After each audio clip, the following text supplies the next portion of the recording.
voltamos com o programa Gente que Vale. Hoje recebendo as irmãs Vera Letícia e Simone Santana. E elas conversam com a gente sobre a vida e o legado de Madre Teresa, fundadora da Congregação das Pequenas Missionárias de Maria Imaculada. Irmãs, nós estávamos contando no bloco anterior sobre o grande trabalho de expansão da rede hospitalar, liderados por Madre Teresa, né? Mas aí em 72 ela vem a nos deixar. Irmã Vera Letícia, você acompanhou ela nos seus últimos dias. Você foi sua enfermeira no final? Eu fui, havia outras irmãs também que ficavam aos cuidados dela, né? Que cuidavam dela. Porém, eu fiquei muito tempo com ela, porque a gente dividia o tempo, né? Durante o dia eu ficava um pouco mais. Então, a gente pôde acompanhar o desenvolvimento assim, de uma fragilização absoluta, né? Porque ela já tinha uma fragilidade muito grande com a tuberculose, fragilidade já de nascença, né? Então, e depois assim, ela não ficou doente uma vez só, não, ela ficou doente outras vezes, tuberculose.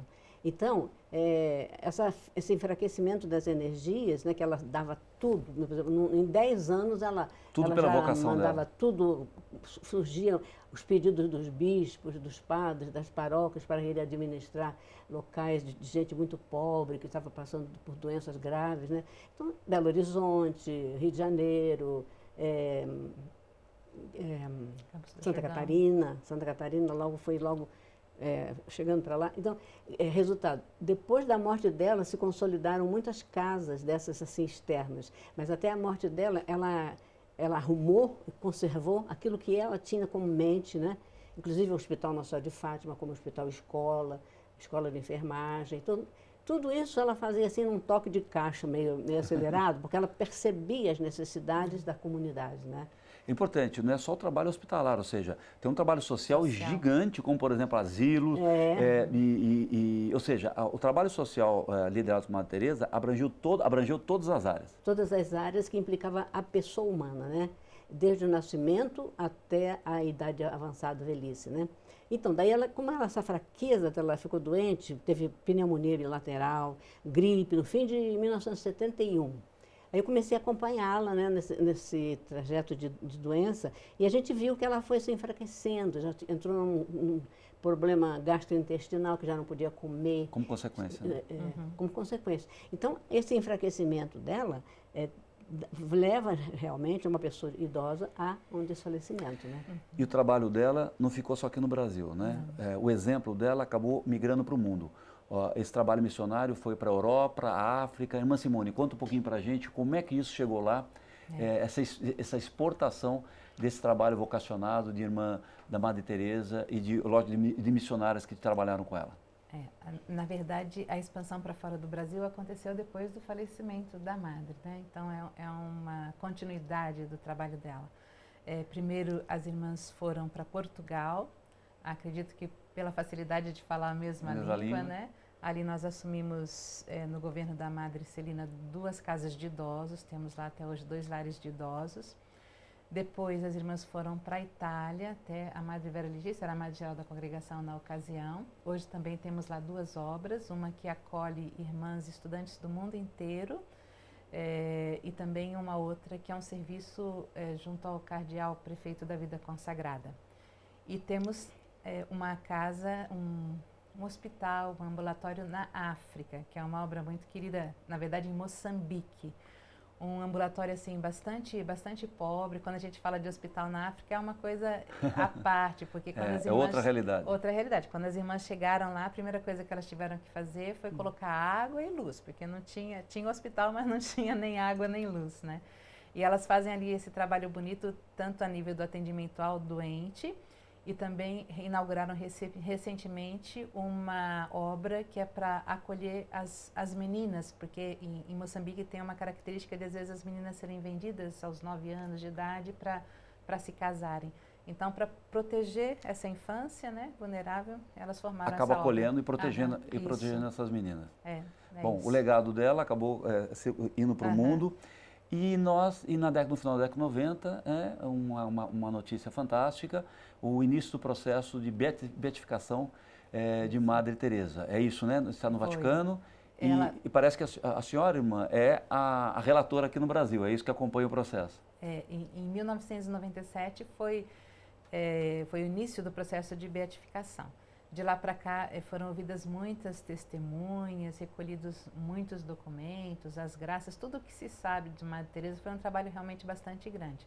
Aí o processo foi para Roma, em Roma eles aprovaram o processo e declararam heróicas as virtudes, quer dizer, ela viveu as virtudes da fé católica assim, com heroicidade, não foi, né, na média, foi acima da média, uma pessoa realmente assim, de muita virtude, de muito amor a Deus e ao próximo. E agora nós estamos aguardando um milagre por intercessão dela. Né? O que falta, todo mundo pergunta, o que falta para ela ser beatificada? Falta que as pessoas pedindo graças, né, para ela, que ela conceda um milagre. Não ela, porque é Deus quem faz tudo, mas que ela interceda por um milagre. É um milagre e tem que ser uma graça não cientificamente comprovada, é isso?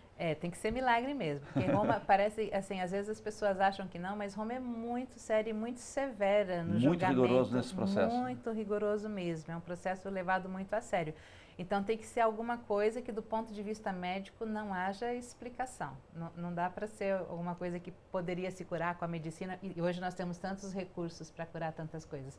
Tem que ser alguma coisa realmente que tenha um caráter sobrenatural. Nós temos aqui também o processo do padre Rodolfo Comorec, né? Do padre Rodolfo. Aqui nós temos vários. O padre Rodolfo, Antoninho, o Franz, né? O Franz, que faleceu na década de 70, né? Naquela situação trágica em Jacareí. E esse legado de Madre Teresa, não só aqui. Uma pergunta. Vocês perceberam irmãs vocacionadas que vieram se vocacionar pelo exemplo de Madre Teresa? Assim, isso é claro que para todas nós ela é inspiração.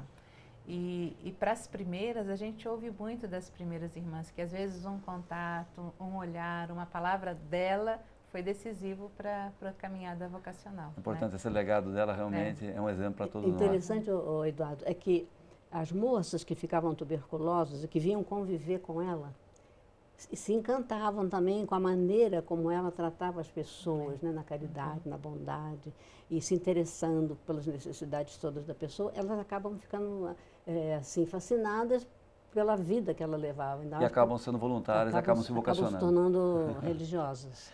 Irmã, esse trabalho é fantástico, é importante que a gente mostre isso para as novas gerações. Se alguém quiser conhecer um pouco do trabalho de vocês, né, como é que eles podem contatar? Olha, nós temos telefone, e-mail, rede social, nós vamos deixar, né, esses contatos disponíveis e também a sede do Instituto das Pequenas Missionárias é aqui no centro de São José dos Campos, na rua Major Antônio Domingues, 244.